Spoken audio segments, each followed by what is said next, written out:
¿Estás orando por alguien que parece imposible de convertir?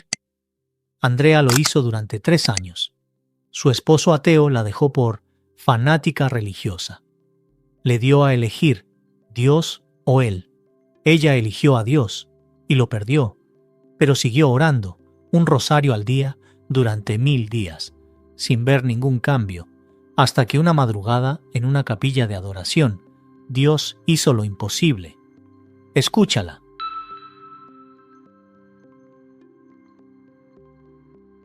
Mi nombre es Andrea Beltrán Ruiz. Tengo 34 años. Soy de Guadalajara, Jalisco. Y hace 8 años, cuando me convertí al catolicismo, mi esposo ateo me pidió el divorcio. Me dijo, elige, tu Dios imaginario o yo. Yo elegí a Dios. Y perdí a mi esposo. O eso creí. Porque 3 años después, el mismo hombre que me había dejado por fanática religiosa entró a una capilla de adoración eucarística a las 2 de la mañana. Y ese día, Cristo lo encontró. Hoy, mi esposo Ricardo no solo es católico, es diácono permanente. Y nuestra historia es la prueba de que Dios responde las oraciones de formas que nunca imaginamos. Conocí a Ricardo en la universidad en 2010. Yo estudiaba mercadotecnia, el ingeniería biomédica. Era brillante, atractivo, seguro de sí mismo. Y era ateo. No ateo pasivo. Ateo militante. Leía a Dawkins, a Hitchens, a Harris. Argumentaba contra la religión con la misma pasión con la que otros la defendían. Yo era católica. Bueno, católica de nombre. Bautizaba de bebé, primera comunión a los 9 años y luego nada más. No iba a misa. No rezaba. No pensaba en Dios. Para mí, la religión era algo cultural, no personal. Creía en Dios de la misma forma que creía en la gravedad, algo que existe pero que no afecta mi vida diaria. Ricardo y yo conectamos inmediatamente. Nos casamos en 2014, cuando yo tenía 22 años y él 24. Fue una boda civil. Yo había sugerido casarnos por la iglesia por tradición, pero Ricardo se negó rotundamente. No voy a fingir creer en algo para complacer a tu familia, me dijo. Y yo acepté. Porque en ese momento, mi fe no era lo suficientemente importante como para pelear por ella. Los primeros años de matrimonio fueron buenos. Ricardo trabajaba en una empresa de tecnología médica. Yo en una agencia de publicidad. Ganábamos bien. Viajábamos. Teníamos todo lo que se supone te hace feliz. Un buen departamento, un buen auto, buenas vacaciones. Pero había algo que faltaba. Un vacío que ninguno de los dos sabía cómo nombrar. Lo llenábamos con más trabajo, más compras, más distracciones. Pero el vacío seguía ahí. En 2017, cuando yo tenía 25 años, sufrí un aborto espontáneo. Fue devastador. Ni siquiera sabía que estaba embarazada. Tenía 6 semanas. Y de repente, una noche, dolor intenso, sangrado, hospital, lo siento, no hay latido. Ricardo lo manejó con lógica. Son cosas que pasan. Es biología. La naturaleza es cruel a veces. Pero podemos intentar de nuevo. Y siguió con su vida como si nada. Pero yo no podía. Algo se había roto en mí. Y por primera vez en años, tuve un pensamiento que me asustó. ¿Y si ese bebé tenía alma? ¿Y si ahora está en algún lugar? ¿Y si nunca lo voy a conocer? Ricardo me dijo que eso era pensamiento mágico, que no había alma, que solo había células que dejaron de dividirse. Pero sus palabras, que buscaban consolarme con lógica, me hicieron sentir más vacía.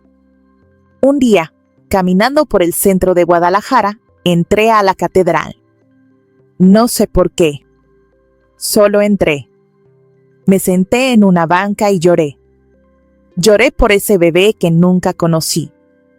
Lloré por el vacío que sentía. Lloré porque no sabía cómo llenar ese hueco. Una monja se acercó a mí. Era mayor, tal vez de 65 años. Se sentó a mi lado en silencio. Después de unos minutos, me preguntó, ¿puedo orar contigo? Asentí. Y ella oró. No recuerdo exactamente qué dijo, pero recuerdo que habló con Dios como si fuera una persona real, presente, que nos escuchaba. Y al final dijo, Señor, que esta hija tuya sepa que su bebé está contigo, que está en paz, y que algún día lo volverá a ver. Esas palabras me rompieron y me sanaron al mismo tiempo. Empecé a sollozar. La monja me abrazó. Y cuando me calmé, me dijo algo que nunca olvidaré. Hija, Dios te está buscando. Y creo que hoy te encontró. ¿Cuánto tiempo tienes sin confesarte? 15 años, respondí. ¿Quieres hacerlo ahora? Y sin pensarlo mucho, dije que sí. Ese 12 de marzo de 2018, a las 4:30 de la tarde, me confesé por primera vez desde mi primera comunión. Le conté al sacerdote todo, mi indiferencia hacia Dios, mi matrimonio con un ateo, mi estilo de vida materialista, mi vacío. Y cuando terminé, él me dio la absolución. Yo te absuelvo de tus pecados en el nombre del Padre, y del Hijo, y del Espíritu Santo. Y sentí algo físico, como si un peso que había cargado durante años se levantara de mis hombros. Salí del confesionario llorando, pero no de tristeza, de alivio, de libertad. Desde ese día, todo cambió. Empecé a ir a misa todos los domingos. Empecé a rezar el rosario. Empecé a leer sobre la fe católica. Y por primera vez en mi vida, Dios no era una idea abstracta. Era una persona. Alguien que me amaba. Alguien que había estado esperándome. Ricardo lo notó inmediatamente. ¿Por qué vas tanto a la iglesia?, me preguntó con tono de preocupación. ¿Esto es por el aborto? Andrea, no necesitas religión. Necesitas terapia. Le expliqué que no era por el aborto. Bueno, el aborto había sido el detonante.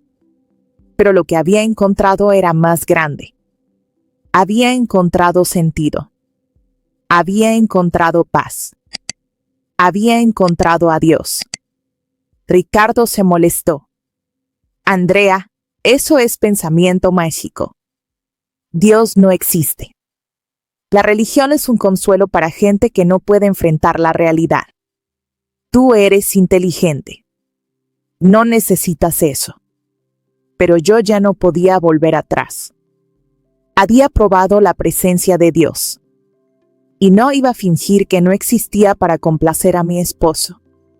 Los siguientes meses fueron de tensión creciente. Yo iba a misa. Ricardo se quedaba en casa viendo eso como una fase que pasaría. Yo rezaba el rosario por las noches. Él se burlaba. ¿Le estás hablando a un collar? Intenté compartir mi fe con él sin presionarlo. Le hablaba de lo que estaba aprendiendo, de los padres de la iglesia, de la historia del cristianismo, de la lógica de la fe. Pero él respondía con argumentos ateos que había memorizado de sus libros. En diciembre de 2018, le propuse que renováramos nuestros votos por la iglesia. Ricardo, nos casamos civilmente. Pero ahora mi fe es importante para mí. Quiero que nuestro matrimonio sea un sacramento. Él me miró con incredulidad. ¿Me estás pidiendo que finja creer en tu Dios para validar nuestro matrimonio? Andrea, ya estamos casados. Legalmente. Eso es suficiente. No se trata de fingir, le dije. Se trata de reconocer que Dios es parte de nuestra vida. Al menos de la mía. Pues de la mía no, respondió tajante. Y si sigues por este camino, va a destruir nuestro matrimonio. Esas palabras me dolieron, pero no me detuvieron. En febrero de 2019, Ricardo me dio un ultimátum. Andrea, esto tiene que parar. Tu obsesión religiosa está arruinando nuestra relación. Antes éramos un equipo. Ahora siento que vivo con una extraña. O dejas esta fase o vamos a tener problemas serios. Le dije que no era una fase, que había encontrado algo real, que no podía simplemente apagarlo como si fuera un interruptor. Y entonces él dijo las palabras que me destrozaron. Entonces tenemos un problema. Porque yo no voy a vivir con alguien que pone a un ser imaginario por encima de su esposo real. En abril de 2019, Ricardo me entregó los papeles del divorcio.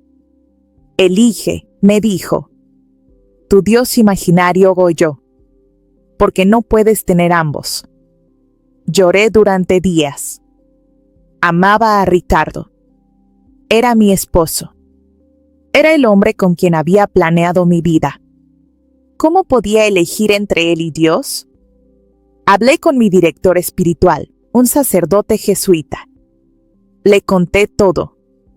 Él me escuchó con paciencia y me dijo, Andrea, entiendo tu dolor.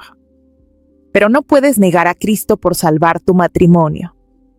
Cristo mismo dijo, el que ama a su esposo más que a mí, no es digno de mí. Ora, confía y deja el resultado en manos de Dios. Tomé la decisión más difícil de mi vida. Le dije a Ricardo, no voy a firmar los papeles. No voy a pedir el divorcio. Porque ante Dios, tú sigues siendo mi esposo. Pero tampoco voy a renunciar a mi fe. Así que si tú quieres divorciarte, tendrás que hacerlo tú. Ricardo firmó los papeles. Inició el proceso legal. Y en junio de 2019 nos separamos. Él se fue del departamento. Yo me quedé. Y mi mundo se derrumbó. Los siguientes 2 años fueron los más oscuros de mi vida. El divorcio se alargó por cuestiones legales. Ricardo quería dividir todo inmediatamente. Yo no quería firmar nada porque seguía creyendo que Dios podía restaurar nuestro matrimonio. Mis amigas me decían que lo dejara ir. Andrea, Él te dejó. Él eligió. Sigue con tu vida. Pero yo no podía. Porque sabía que el matrimonio ante Dios es indisoluble. Y seguía amándolo. Así que hice lo único que podía hacer, orar. Recé el rosario por él todos los días durante 2 años. Sin falta. Incluso cuando no tenía ganas. Incluso cuando me parecía inútil. Incluso cuando Ricardo empezó a salir con otra mujer. Sí, empezó a salir con alguien más. Una colega de su trabajo, también atea, también científica. Cuando me enteré, fue como un cuchillo en el corazón. Pero seguí orando. Mis amigas católicas me apoyaban. Andrea, estás haciendo lo correcto. Dios ve tu fidelidad. Pero honestamente, había días en que dudaba. Días en que me preguntaba, ¿para qué? ¿Dios realmente va a cambiar a un ateo militante que ya tiene otra novia? Pero algo dentro de mí no me dejaba rendirme. Una voz interior que decía, sigue orando. Confía. En marzo de 2021, 2 años después de nuestra separación, Ricardo terminó con esa mujer. No sé por qué. Él nunca me lo dijo. Pero supe por amigos en común que estaba pasando por una crisis. Su trabajo, que siempre había sido su identidad, ya no le daba sentido. Estaba exitoso, ganaba bien, pero estaba vacío. Ese mismo vacío que yo había sentido 3 años antes. El 24 de junio de 2021, solemnidad del Sagrado Corazón de Jesús, nuestra parroquia organizó una adoración eucarística nocturna. de 10 de la noche a 6 de la mañana. Yo me apunté para el turno de 2 a 3 a.m. Llegué a las 2 de la mañana. La capilla estaba en silencio. Solo 2 personas más. Me arrodillé ante el Santísimo y empecé a rezar por Ricardo como lo había hecho durante 2 años. A las 2:15 de la mañana, escuché la puerta de la capilla abrirse. Alguien entró. Por el rabillo del ojo vi que era un hombre. Se sentó en la última banca. No le di importancia. Seguí rezando. Pero a los 5 minutos, ese hombre empezó a llorar. No era llanto silencioso. Eran sollozos profundos, como si algo dentro de él se estuviera rompiendo. Volteé por instinto, y mi corazón casi se detiene. Era Ricardo. Me quedé congelada. ¿Qué hacía él ahí? ¿Cómo había llegado? ¿Por qué estaba llorando? Me levanté lentamente y caminé hacia él. Ricardo, susurré. Él levantó la vista. Sus ojos estaban rojos, llenos de lágrimas. Me miró como si estuviera viendo un fantasma. Andrea, yo no sabía que estabas aquí. ¿Qué haces aquí?, le pregunté, todavía en shock. No lo sé, respondió con voz quebrada. Estaba manejando. Son las 2 de la mañana. No podía dormir. Estoy vacío. Y vi esta capilla con luz encendida. Y algo me dijo, entra. Y entré. Y, Andrea, sentí algo. Algo real. Como si alguien me estuviera esperando. Se derrumbó. Lloró en mis brazos como un niño. Y entre sollozos me dijo, Andrea, tenías razón. He estado vacío durante 3 años. Pensé que eras tú la que necesitaba terapia. Pero era yo. He estado huyendo de esto. De él. Y hoy me alcanzó. Esa noche, Ricardo se quedó en adoración hasta las 6 de la mañana. No habló mucho. Solo se arrodilló ante el Santísimo y lloró. Y cuando salimos, me dijo, no sé qué es esto. No sé qué me pasó. Pero fue real. Y necesito entenderlo. Los siguientes meses fueron de acompañamiento. Ricardo empezó a ir a misa conmigo. Al principio con escepticismo. Pero poco a poco algo cambió. Empezó a hacer preguntas. Preguntas honestas. No para debatir. Para entender. Leyó a Agustín. A Tomás de Aquino.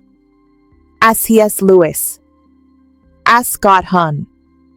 Y cada libro, cada conversación, cada misa, lo acercaba más a la fe. El 8 de diciembre de 2021, solemnidad de la Inmaculada Concepción, Ricardo fue recibido en plena comunión con la Iglesia Católica. Fue bautizado.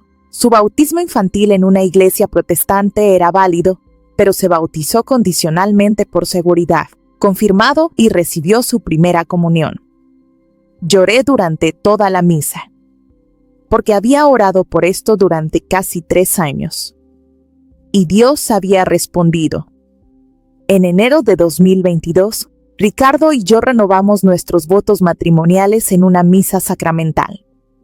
Después de 3 años de separación, de dolor, de oración persistente, Dios restauró nuestro matrimonio.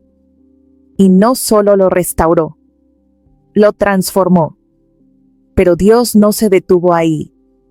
En 2023, Ricardo sintió un llamado al diaconado permanente. Habló con nuestro párroco. Empezó el proceso de formación. Y el 15 de agosto de 2024, solemnidad de la Asunción, fue ordenado diácono. Hoy, el mismo hombre que hace 8 años me pidió el divorcio por fanática religiosa, sirve en el altar. Predica homilías. Bautiza. Bendice matrimonios. y lo hace con una pasión que nunca mostró por nada antes. ¿Cómo sucedió?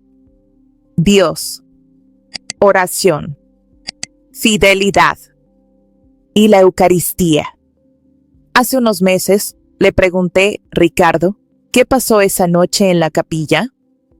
¿Qué sentiste realmente? Me miró con esa mirada seria que tiene ahora cuando habla de cosas sagradas. Sentí una presencia. No vi nada. No escuché una voz audible. Pero sentí que alguien me decía, he esperado por ti. Y supe que era Jesús. El mismo Jesús que yo había negado durante 30 años. Estaba ahí, esperándome. Y me rendí. Mi nombre es Andrea Beltrán Ruiz. Tengo 34 años y estoy en paz de haber elegido a Dios sobre mi matrimonio. Porque al elegir a Dios, no perdí mi matrimonio. Dios me lo devolvió transformado. Hoy mi esposo no solo es católico, es diácono. Y nuestra historia es la prueba de que cuando oras con fe, aunque parezca imposible, aunque pase tiempo, aunque duela, Dios responde. No siempre como esperamos, sino mejor, mucho mejor. Le expliqué que no era por el aborto. Bueno, el aborto había sido el detonante, pero lo que había encontrado era más grande. Había encontrado sentido. Había encontrado paz. Había encontrado a Dios. Las historias reales tienen el poder de transformar vidas. La que acabas de escuchar puede ser el inicio del cambio en la vida de alguien más. Ayúdanos a compartir este mensaje. Dale like si este testimonio resonó contigo.